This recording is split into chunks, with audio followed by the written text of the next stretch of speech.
Hey, what's up, everyone? Welcome back to the Hope Shot. Oh man, I hope you guys had a great weekend. I know I did. I just got back from an event for an amazing guy in our recovery community that's going through some things, and it was a really good day to show up for people. If you guys are just jumping on, say what's up. Let us know you're here. We got a special guest tonight. We got April in the house. She's going to be sharing her story, and I'm really excited to hear this one. I'm going to read the clarity statement. Um, we here at the Hope Shot are a group of people in recovery spreading inspiration. We come from all different walks of life and pathways of recovery. Our verbiage may be different at times, but we all have one thing in common: recovery is a lifestyle.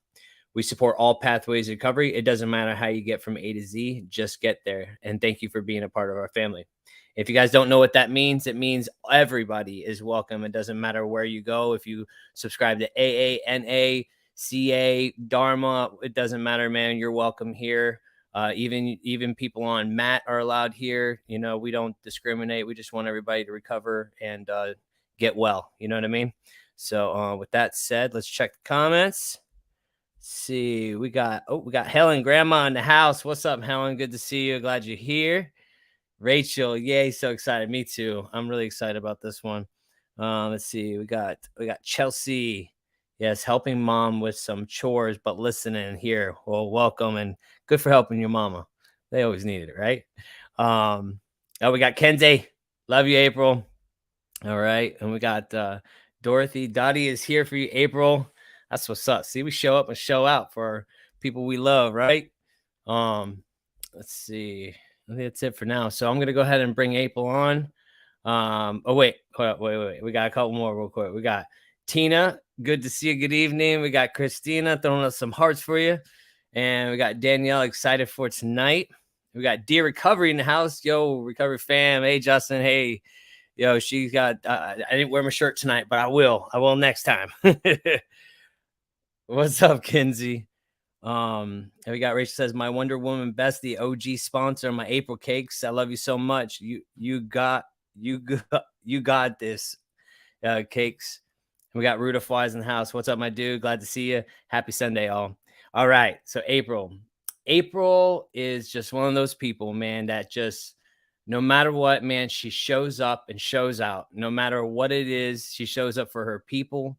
She is that bright light in the recovery community. No matter what you need, she's like I said, man, she just shows up, man, and does it with a smile. And she is, I swear, she's the most busiest self-cared person I know, because she runs a business and she does like epic shit. Like, it's like I see her doing stuff all the time. I'm like, bro, how does she have time for this with the business? It's just crazy. But and she's always just always smiles, always having fun. It's always nice to see, and I'm gonna bring her on and let her share all about it. So here's April. What's up, April? Hi, I got this. See, Rachel? We start that. I love it. Well, Rachel, thank you. I mean, April. Happens all the time. Thank you, April, for coming on tonight and sharing your story. And if you guys would share this out, man, get this shit out there. It's definitely gonna hit some hearts tonight. So you can just start at the beginning. How did it all begin for you? Hi, my name is April, and I'm an addict. And I'm not a very good speaker, so I'm going to do the best I can tonight. At least I'm in my own home tonight, so I'm able maybe to be a little bit more relaxed. I tend to talk fast. I'm going to try to keep my pauses.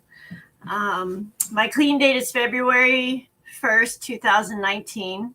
I have a sponsor. My sponsor has a sponsor. We all have a sponsor family. And so what it was like, I'm a small West Texas girl from the West Texas desert, where there's nothing out there but tumbleweeds and horses, and it's about it. Oil jacks, and my father, I was raised by a single father, and my father was the sheriff of my hometown. He was also a military man. He was a Marine. He was the state guard major in our area. He also, he was always just part of the community. And my mother was never really in my life, and I have abandonment issues, I guess you could say, because of this. And that streams a lot with my father also marrying. I had like 4 stepmoms. He was always just trying to find somebody to take care of his family and his girl, and so they always left, though they never stayed. And so, I should have known that I was an addict at a young age, but you never know until you know.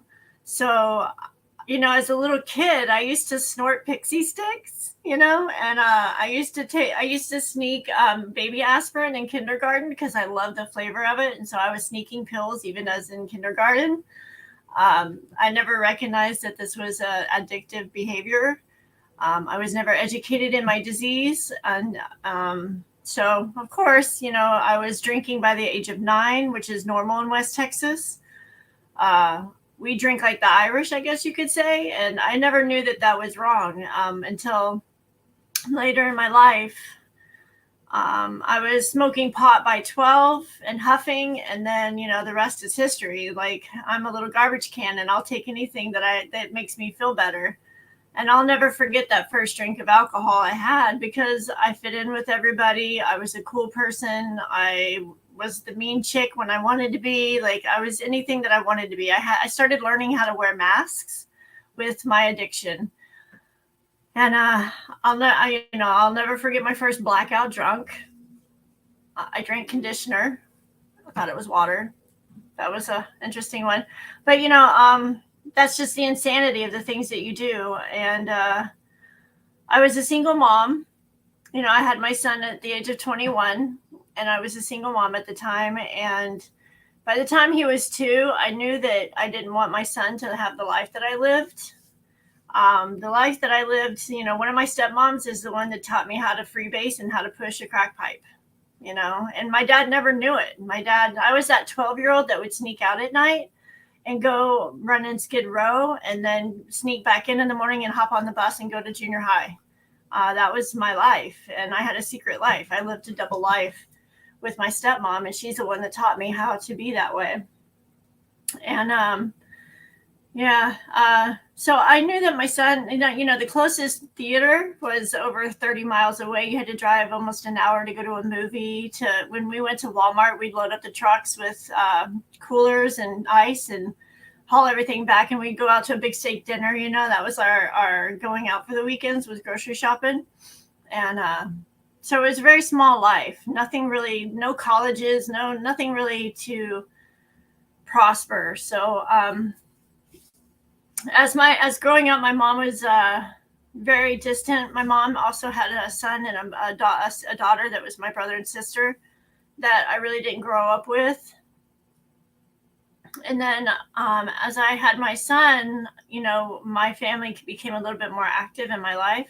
On my mom's side, my brother and my sister, and my brother had invited me to Florida to come visit. And so my son was like 1.5, and we came here to Florida, and it was the most amazing thing I ever saw in my life. There was water, there was trees, there was oceans, there was sand, it was green.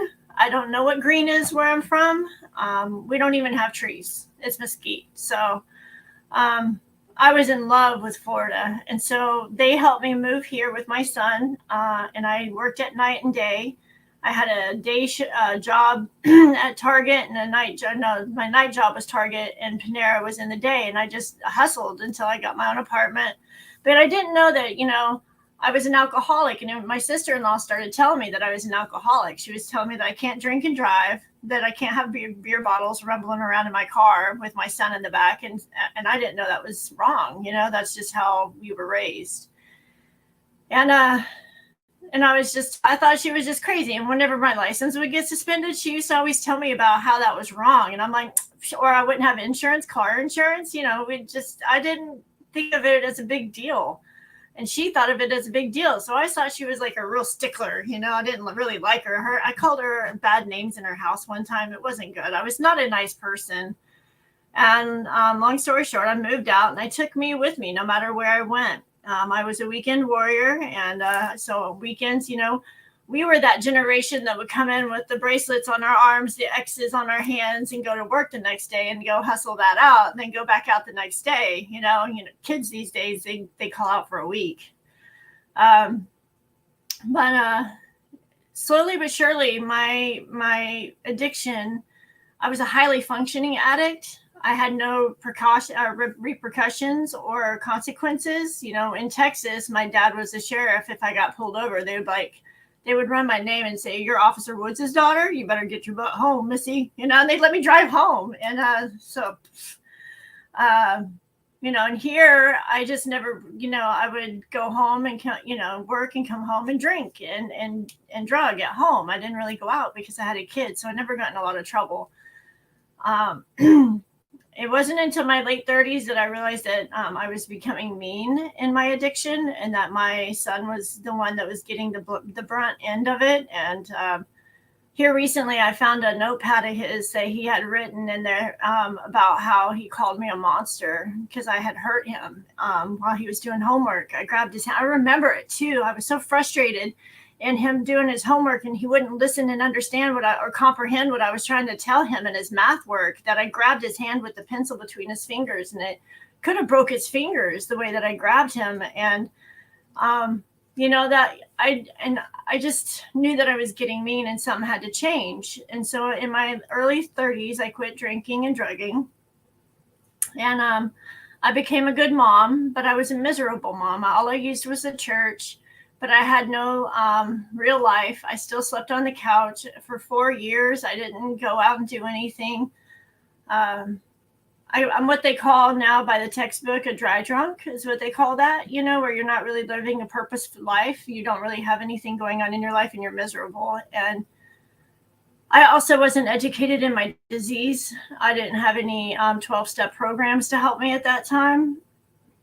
So I didn't know that my disease would lie to me, and it would tell me, like, my own mind tells me that it's okay to pick up again. Like, you've controlled it for this long. Look how good you've done, look, you deserve, my son was getting into high school, and he got into his senior year, and he was at 18. He's turning 18. My brain's saying, he's an adult now. You can go do whatever you want to now. You've done all you need to do, and my brain's telling me this. And, I didn't know also that, when I pick up, that I was going to pick up exactly where I left off. And not only that, but I would get way worse within weeks. So like what took me a lifetime in my 30s to earn the shakes, where you couldn't even pour a cup of coffee, that came back within a week and a half, and I swore I wasn't going to drink alone. I was drinking within days by myself. And, so my insanity came back 10 times fold when I picked up. I also wasn't educated in the need for being monitored during detox. When I detoxed, I tried to do it by myself, and I didn't know anything about the seizures. I didn't know that my actual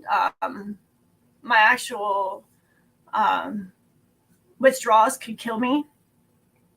I had seized out in the middle of a Publix and split my head wide open from this part to this part. So I have a scar that runs from my whole head right there. And now that I said it, I'm sure you'll see it in the light now. Like, there it is. But, and I did, my whole brain reset. I had no idea all this was part of this addiction thing. And I tried to do that by myself. And I did it for about 4.5 years. And my disease lied to me and told me that I could do it again, and I couldn't. So when I picked up this time, I don't even want to go into the extremities that I went into, because they were so demoralization. Is that the word that the books say? When you demoralize yourself, like every time that we pick up now that I'm educated, I know that every time that I pick up again, I'm going to be demoralized even further. The things that I did were not things that were a good mother. I did not take care of my child, even though he was 18 or 17 into 18. And I got set up by somebody I was dating, and thank God I did. At that time, I was exhausted. I was selling drugs. I was pushing my product to, and the way that I would get my cells is, I could help you with your detox off of this type of chemical, and you could use my chemical. And it was insanity.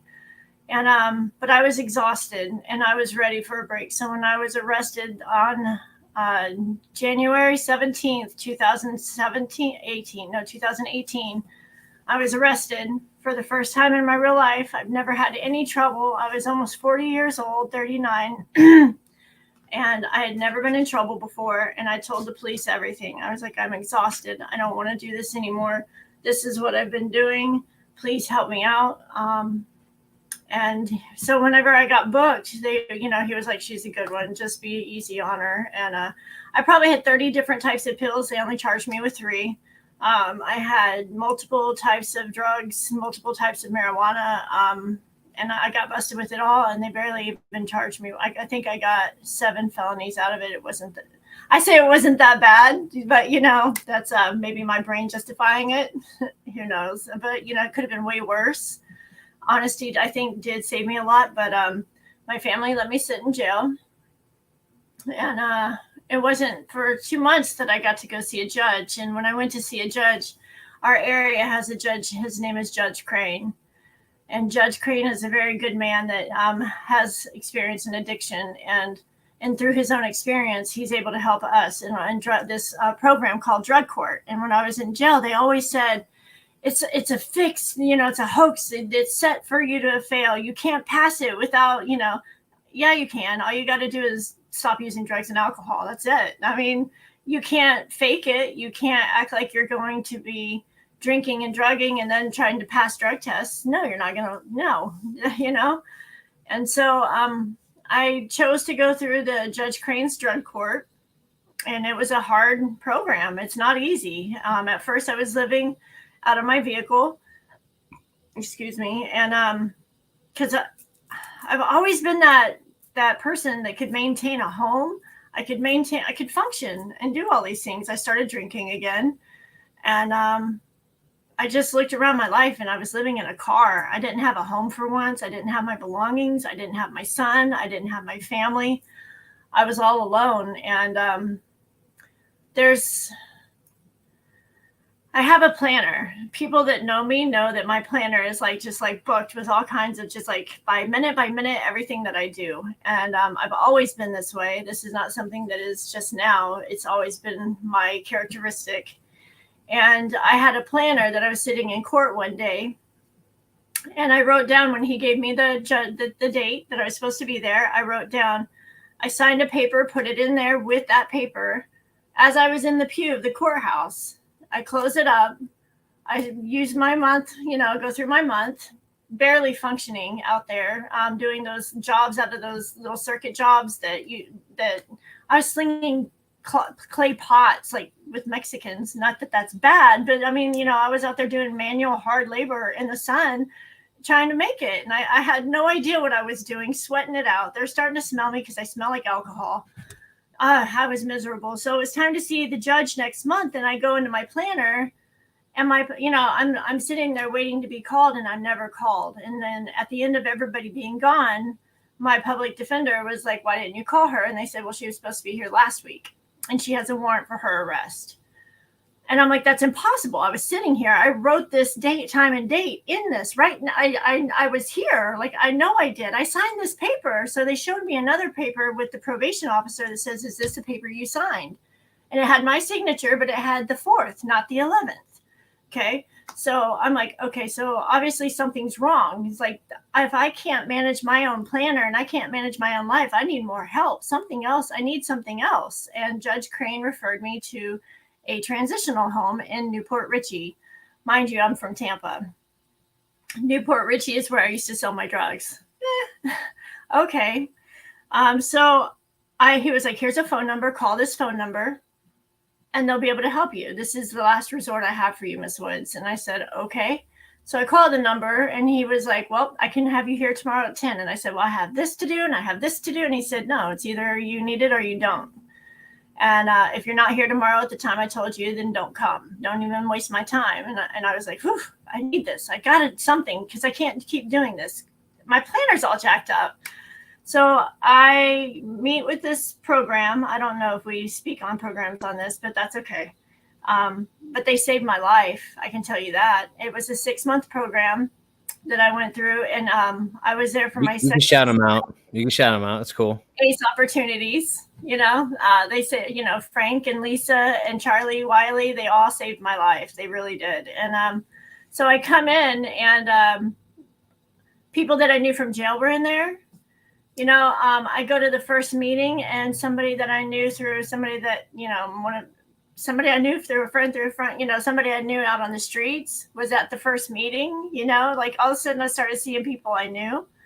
And it was kind of like I came home. And 2 weeks into the program, I'm with my planner, and the paper falls out. I could not find that paper anywhere that I signed that had the 11th on it. The paper falls out, right? And there it is, the 11th. And I was like, I knew I didn't lose my mind. I knew I didn't write this down wrong. I knew, right? I go to show it to Judge Crane, and Judge Crane says, and I'm like, I just wanted to prove to you that I knew that I wasn't like losing my mind. And I just want you to know that this is an example of my higher power doing for me what I couldn't do for myself. My higher power knew that I'm so stubborn that I'm going to keep going out there and dying instead of trying to get help. So my higher power, which I choose to call God, but it's not something that's in a church. It's not something that's in a Bible. It's easier for people to recognize as God, but it's energy, and it's in all of us. It's all around us. It's above us. It's below us. It's in the trees. The trees talk to each other. Like, it's just so big. The stars talk to each other. The stars talk to the trees, and Rachel speaks to the moon. And so, yeah, those that get it.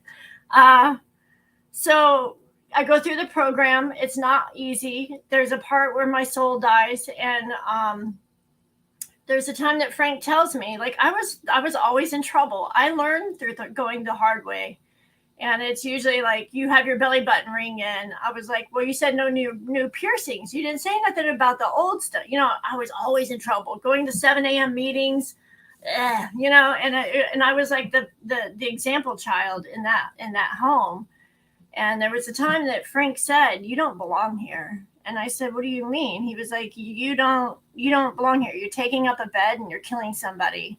You're not taking this seriously, and you're going to kill somebody because you're taking their spot where they deserve to be in that bed, and you don't. You need to leave. And that's when I really started working this program. Like, something clicked inside my head to where I knew that, this is it. There is no more. Like, if I can't do this, who am I? Like, I've always been that person that can do everything except for beat my addiction. So I complete the program, and I relapse. I start drinking again as soon as I go back to Tampa. And, I tell myself right away. And I tried to go back to ACE opportunities, and Frank told me, no, figure it out. You did it this far. You can do it. Just figure it out. Do it, April. Just do it. And I was like, okay. So I did it, and that's when I was sitting in a meeting here in Newport Richey, and I looked across the table, and I saw a woman that had helped me when I first came, and I asked her to be my sponsor. And that woman went through the steps with me. 12-step programs are a part of my life. I experience all 12-step programs.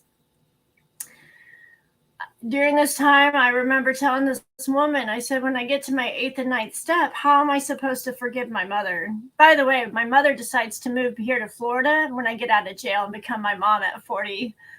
You can imagine how that kind of worked out. Who is this woman? Tell me what I can and can't do. Yes, all of a sudden I had a mother at 40. And so I worked these steps, and it was through these steps. And I said to my sponsor, I said, how am I going to be able to tell this woman I'm sorry when I didn't do anything? She said, when it comes time, you'll know, right? So I go through these steps, and by my 8th step, I'm ready to have this conversation, and she's the first person I sit down with. And I remember driving to her house to come have this conversation with her. And it was going through all my old stomping grounds.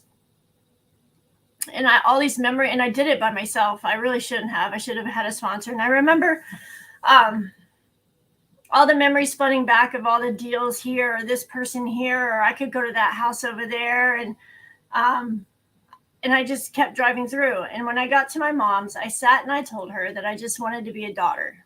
And I wanted to experience having a mother for the first time in my life. And that there was no I'm sorry's, there was none of that other. I just said I want to be a daughter and I would like to have a mother. So every 2 weeks, we would visit each other and have, dinner or something. And I was getting to be a daughter. When I had my 1 year anniversary, the weekend of, she asked me to do a Friday night moonlight excursion for Indian burial grounds out here. And I told her, it's kind of short notice. I have a 5K the next day. So let's make it next month. I'll put it in my calendar, in my schedule, and then we'll go next month.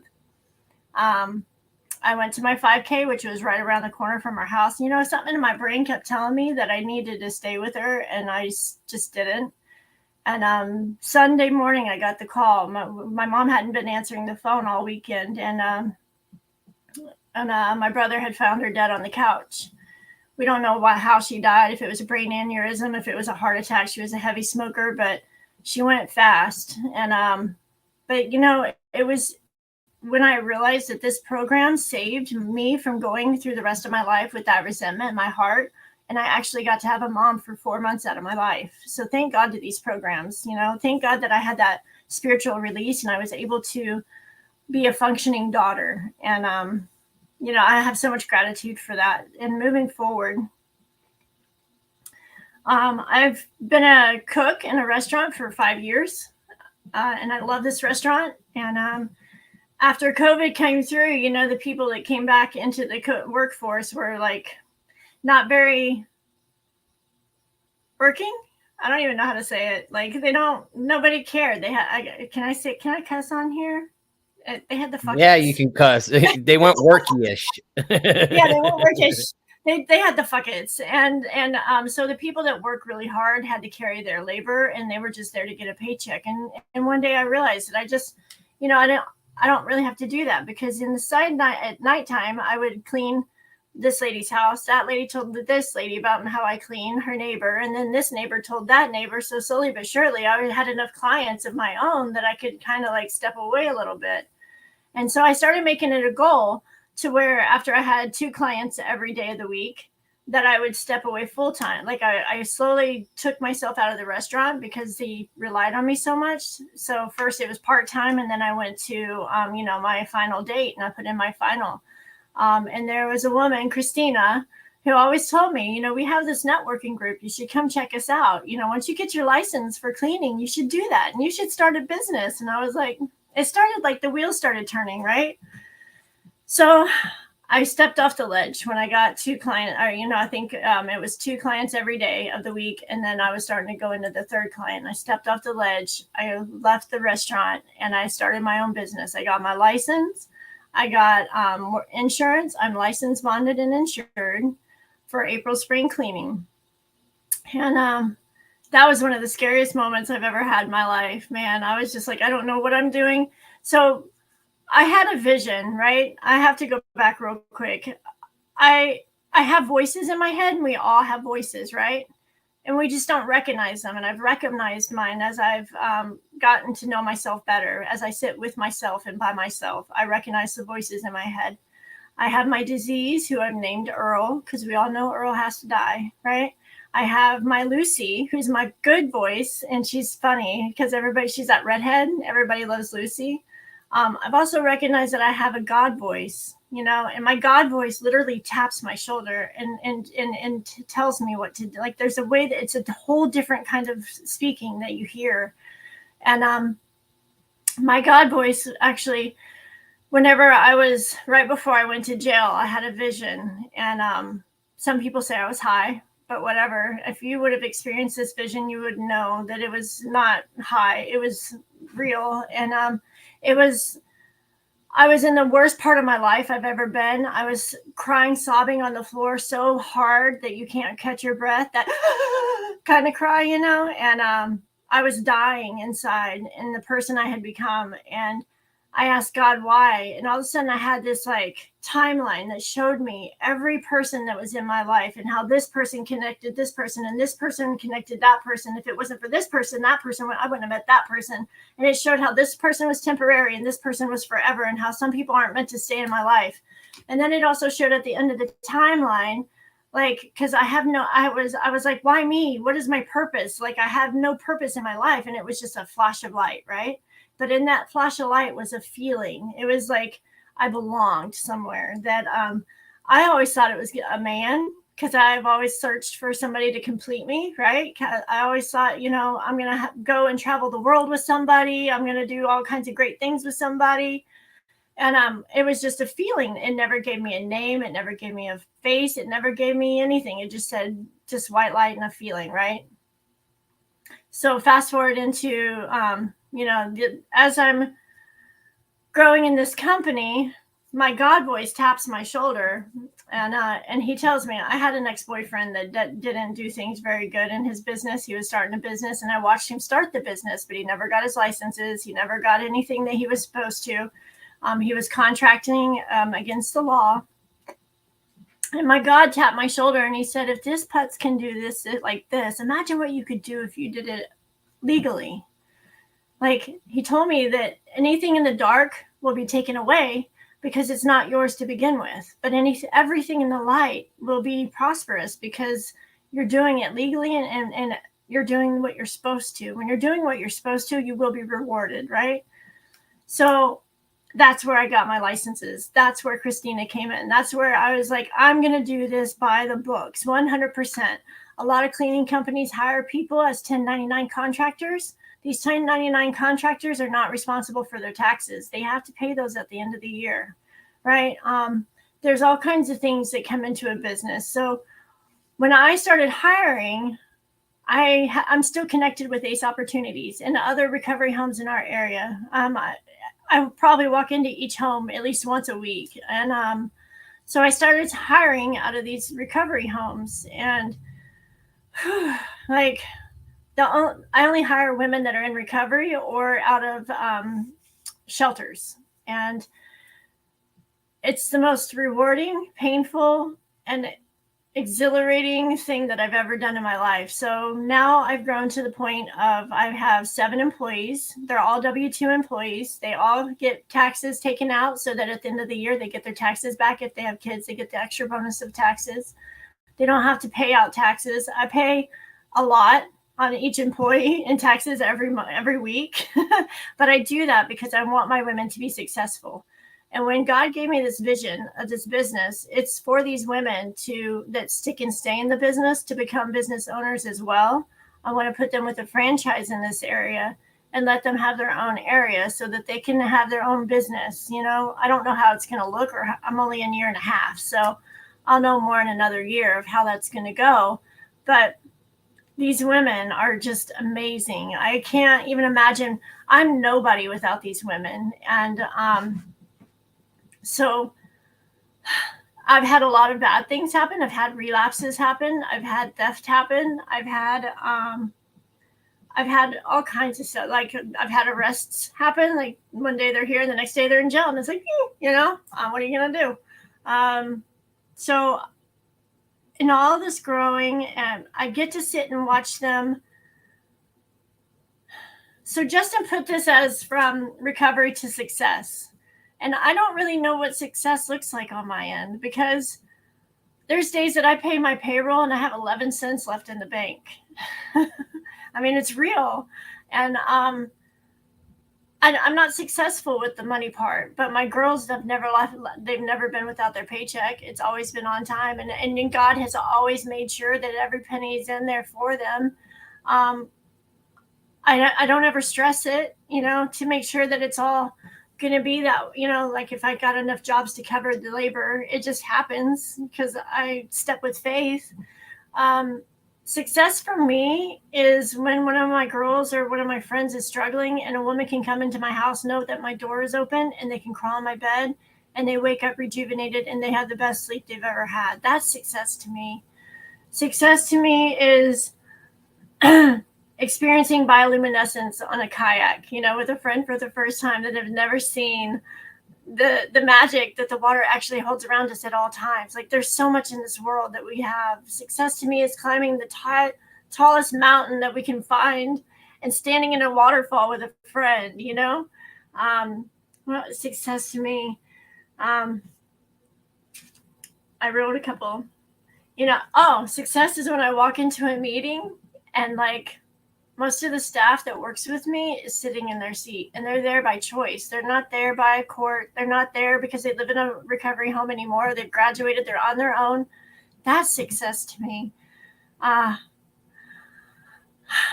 think that success to me will be whenever these women have their own businesses and then they're doing the things in the community that I'm doing, and I move to the next community and I leave them here to continue that April spring cleaning or April's touch.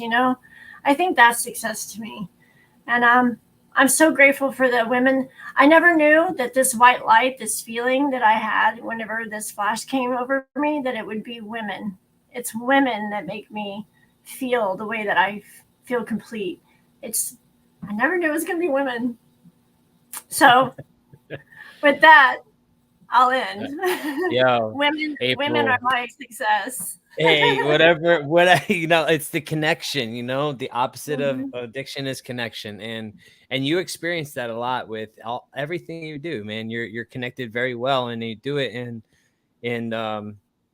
in true faith of how you carry yourself. You could just tell, you know what I mean? The energy that you bring into a room, you can sense it, and I'm big into energies and stuff, and like, because we have like that, we have a vibration that goes out right into the world, and it's what we attract as well, so it's like you have a very high vibrational reading. Your frequency's high, and you can see it, and it's cool. And the addiction to success, listen, I want to touch on that real quick, because when I made this the Hope Shot and this, doing the podcast thing, the video podcast, I was going through a time, in my life, with what does success look like? And I had Roy telling me, if you went nowhere else from where you are right now, are you successful? Right. And I had to really ponder that, because it took me, it's like I listened to this meditation this morning as well. And it was talking about, we see life as this certain place, we're always trying to get to this certain area of life, leveling up to something, right? But the whole way we're doing it, we're just like messing it up. We're a mess, right? We're just creating all this chaos and this misery along the way, because we're so focused on this one destination, through this time, right?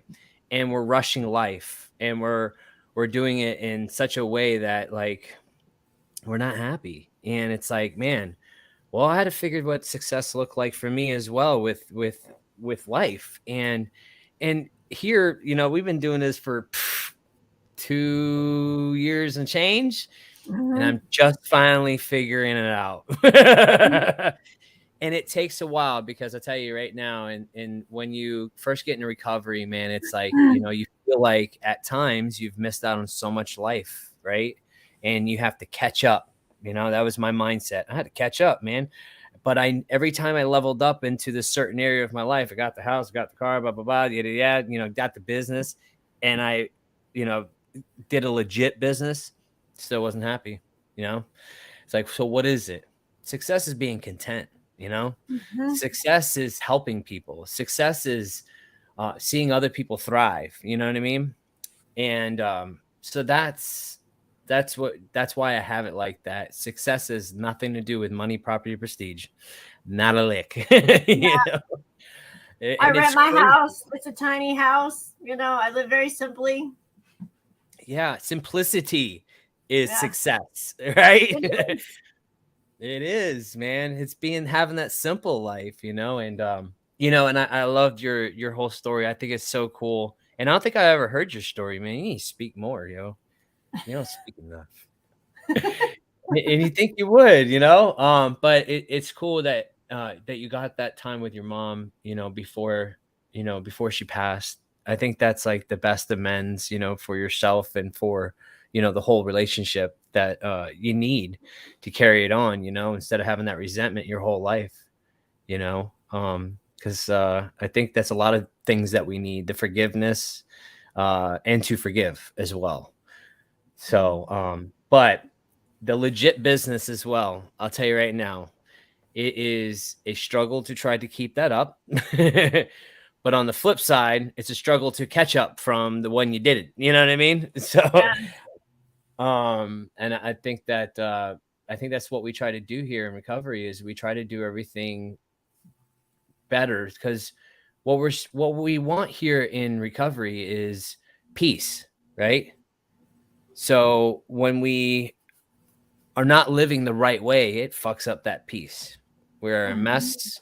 We don't like it if we're always looking over our shoulder. That's why you try to do things the right way, man. Do everything you can to show up when you need to cover your ass, because I still, from my business before, maybe four before recovery, I still owe the IRS. I'm still paying it, but I'm Yeah. paying it, because I ran a business, but not the best of ways. So we learn things in here of how to be successful business owners and whatever that looks like. Um, but so like, I guess what do you feel is the best thing that you got out of this whole journey? Like besides you doing ACE opportunities, besides you helping women, like what personally is the best thing that you experienced in recovery that you've gotten out of this? And you have what, 4 years? 4 years, right? 4.5. 4.5 years. Gotta count that half, yo. Um, um, so in that 4.5 years, what's like the best thing? What's something you would tell a newcomer coming up in here? Just like hold tight. What's something? So the best thing that I learned, and sorry, but relationships is part of my story. Relationships. Everybody said don't get in them, but I did, and they were not good. A lot of Hmm. narcissism, gaslighting. There's just so many things that I've experienced in the past few years, and that was just because I kept thinking that I needed to be loved by somebody. And so through that experience and through you're not going to change until the pain gets great enough. So like learning that my addiction morphed from drugs and alcohol to men, and that it morphed into me like having a need to, when I had drugs and alcohol, I didn't need men, right? As soon as I put those down, then I needed somebody to fulfill me somehow. It was like, it's that circle peg, and that they talk about, whatever that is, where it's just no, life doesn't fit. And Hmm. when the pain got great enough, when I've had enough of being betrayed, and because I had to look at myself, right? What is the problem? I'm the problem. I'm the one that keeps picking up the same type of men. I'm the one that keeps picking up those ones that are broken and trying to fix them. What the hell, girl? Put that shit down. I'm so not even that freaking clever. so going through this experience, this last year, I had to learn how not to have FOMO, fear of missing out. I had to learn Mm. how to sit with myself, and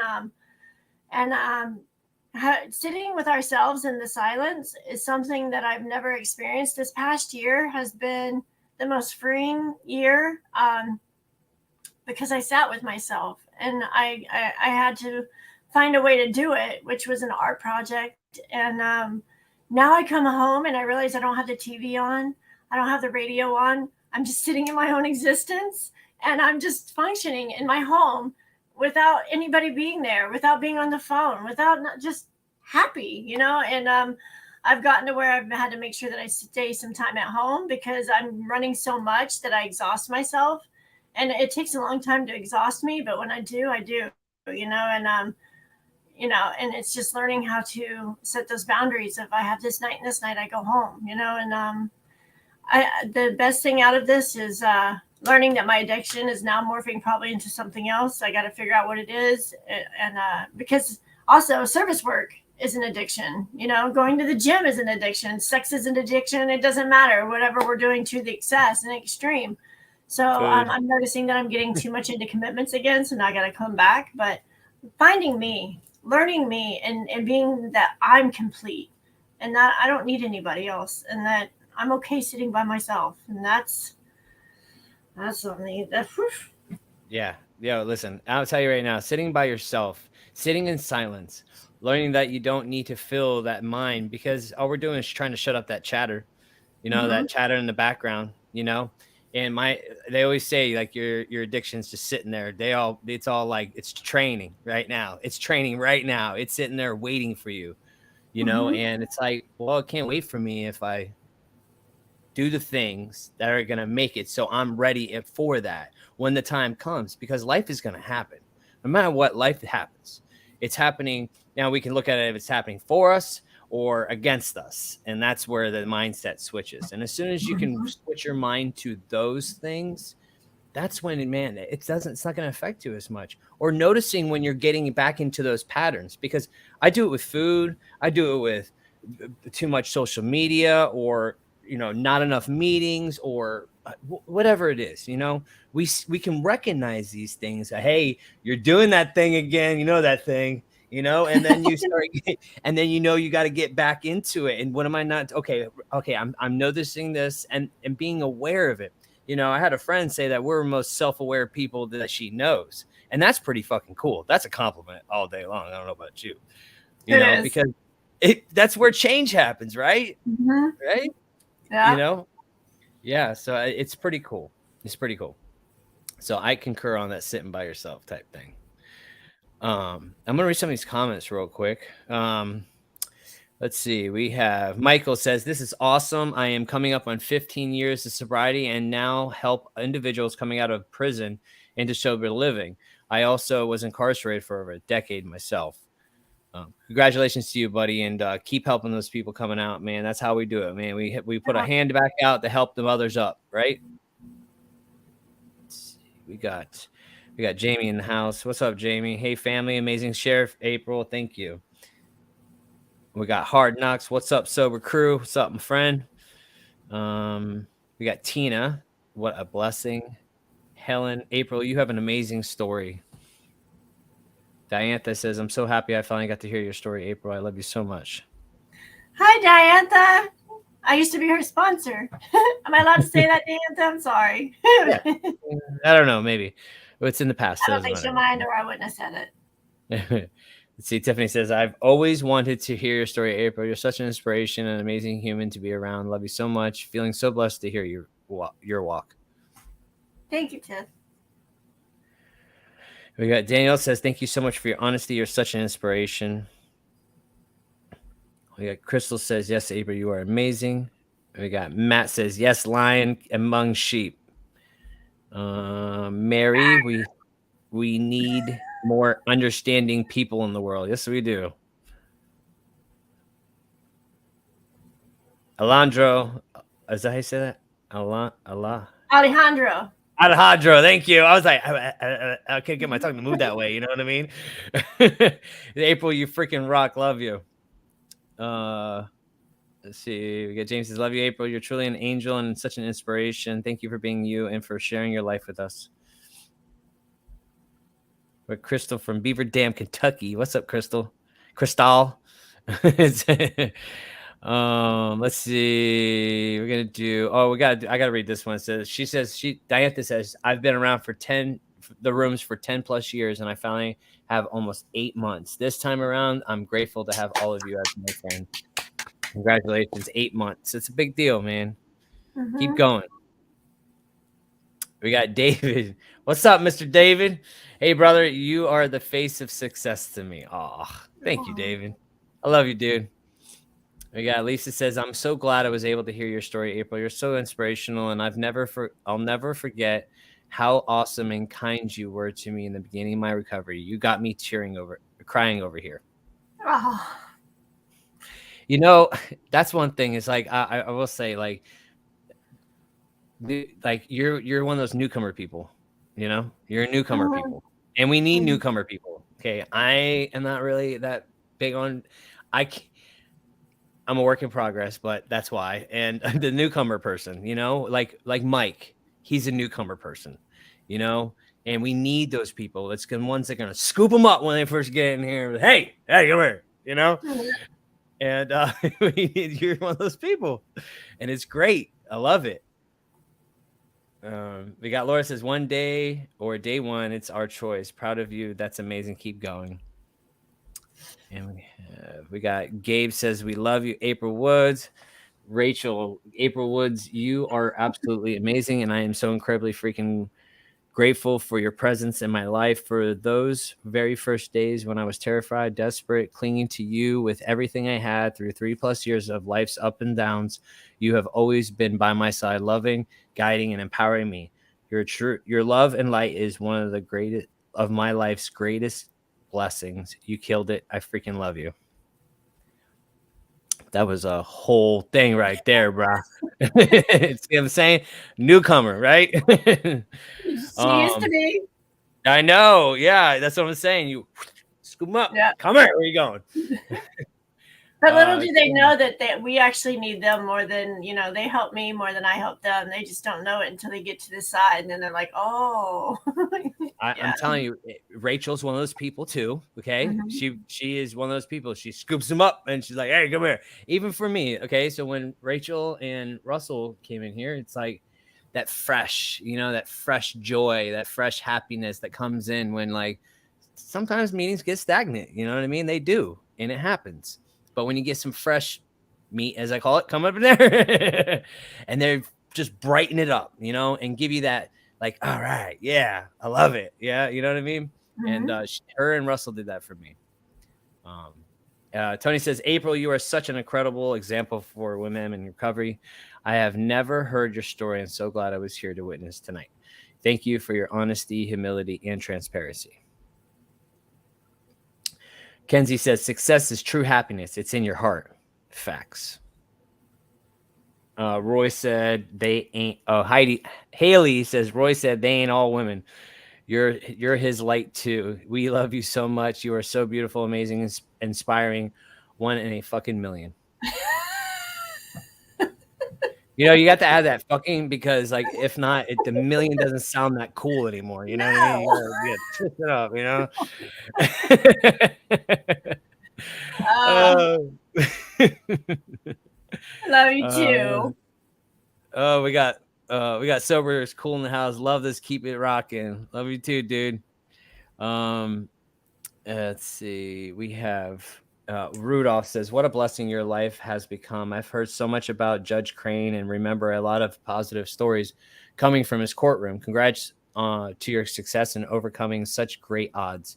What a beautiful story. I agree with Justin. You should speak more. See."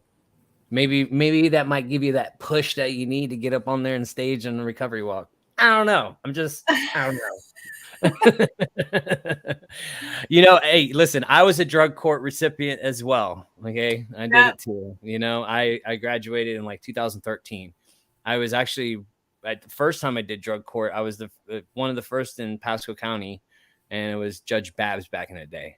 And I could not do it, could not finish it because I was just too gone. That's too hooked. You just weren't ready yet. I wasn't ready. No, I was not ready. And I didn't take life seriously. I didn't take life seriously to 2018 anyways. I barely got by with the drug court. Barely. We have Laura says, yes, this is so freaking true. If we're not uncomfortable, we're not growing. My sponsor always says. Mm-hmm. Ooh, I see you, Alicia. April and Justin, I love you both so much. I'm here for the wisdom. Oh, I'm so glad you're here. Let's see who else we got. Oh, we got Danielle. And she says, when I grow up, I want to be just like you. Love you so much, both of you. Love you too, Rachel. Danielle. So Yeah. I'm reading Rachel's name keeps popping up. This is why. Right above it, Rachel. Hello, Rachel, to you too. My brain like knows exactly what's gonna do next. So it's already speaking. Yeah. Aaron says, man, Rachel and April were there for my daughter when I couldn't be. They are two amazingly awesome individuals. And Aw. if you don't know who that is, that's Rowan's dad. Oh, hi. Rowan.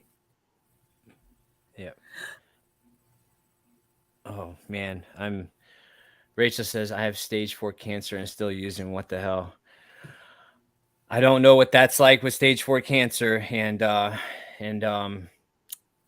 I would say that I'm gonna pray for you, and I hope you get better. And you know, I yeah.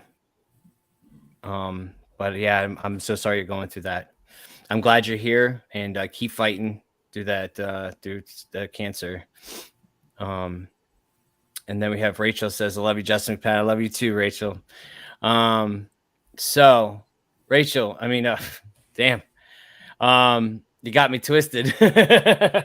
um, April, thank you so much for coming on tonight and sharing your story. Like I said, man, you're just a bright light, and I'm so glad you came on here to share with us. And is there anything you want to leave with anybody? Um, I don't know. Are we able to give out, like, in the thing? Are you able to put my number for that Rachel girl? I mean, we're here. Can you connect us somehow? Yeah, you can go back on and text, or you can go back into the feed after we're done, and you can put your number under her comment if you want, or I can tag you in it, whatever you want to do. That's probably the best I could do it right here at this point, but yeah, I could do that. All I want to say is you're not alone, and that there's women that can talk with you. We're here for you. Like any one of these women that kind of commented tonight, that we're all very strong and live the program, so we're here for you. You're not alone, and you don't have to be alone. Definitely not. Well, thank you, April. And guys, check us out next Sunday. We go live every Sunday at 8 p.m. Next Sunday, we'll have topics with the boys, because the boys are back in town, and maybe some girls too, man. Who knows, man? We might get some people up here. April might come back on sometimes. Not next week. I'm not forcing you, but maybe sometimes she'll come on and shoot shit with us on a topic night. That's what I'm talking about. I would love to. Yeah, that'd be great. We need more strong women, because you got me. Listen, me, Caesar, and Nathan do a hell of a job, but it doesn't. We need more women to come on here and share that positivity. And yeah, we just need more women. We need diversity. I'm your Huckleberry. Right? Yeah, let's do this. Anyways, thank you so much. Love y'all, man. Have a good night. Peace. Bye.